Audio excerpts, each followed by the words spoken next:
नंतर येल मांडवाला जाऊ दे असं म्हणणारे तुम्ही आम्ही. एकदा मंदिरात गेलं की येल मांडवाला जाऊ दे. आता मागणाराचं गपचूप माग, अहो येल मांडवाला जाऊ द्या एवढं तर सोडा, पण कुठल्याही देवाकडे गेल्याच्या नंतर वाणीतून शब्द बाहेर पडतो, देवा सुखात ठेव. काही मरायलास का काय, सुखात ठेव एवढी तरी मागणी असते. जरा लक्ष देऊन ऐका, मागतोच आपण, पण तुकोबारायांमधला तुमच्या आमच्यातला हा फरक आहे.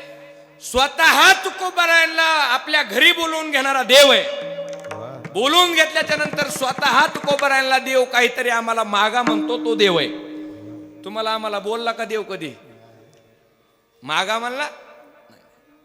नमुने असतात मागण्याकरता. मंदिरात गेले ना, देवा माझे हात जोडून विनंती, पाया पडतो बुवा, मी थोडे 4-5 लोक जीव घालतो, एकुलतं एक पोरग आहे पण त्याचं लग्नच होई नाही.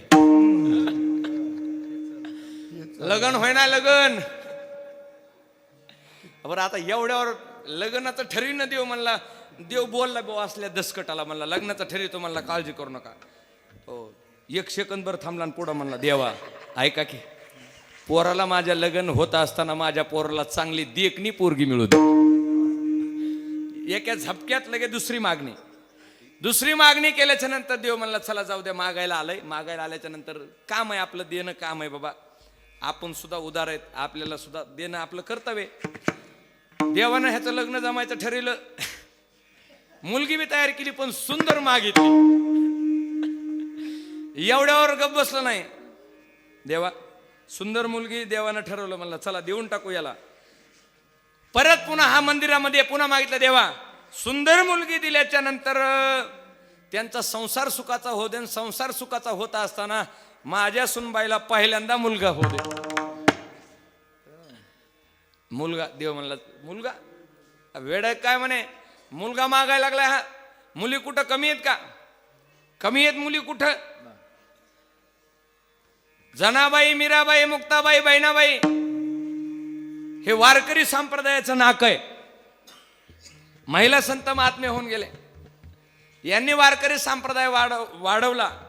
देव म्हणला तरी हा गडे माझ्याकडे येऊन पहिल्यांदा मुलगा मागतोय.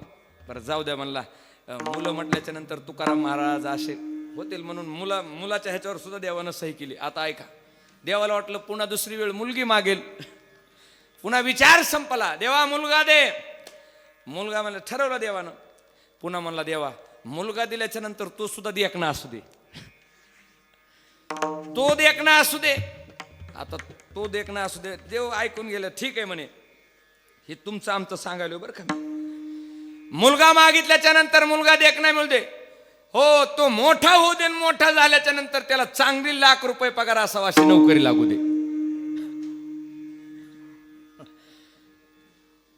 1,00,000 पगाराची नोकरी लागू दे. हो तो शाळेत नाही गेला तरी बरं का देवा.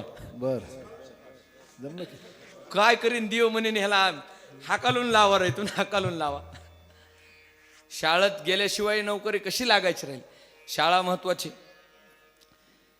आता परत तिथं आला, नोकरी ₹1,00,000 मागितली, पुन्हा म्हणला, देवा नोकरी लागल्याच्या नंतर एकुलतं एक आहे, त्याला चांगली देखणी मुलगी मिळू दे. हे असं चक्र आपलं फिरतंय. ही मागणी आपली आहे.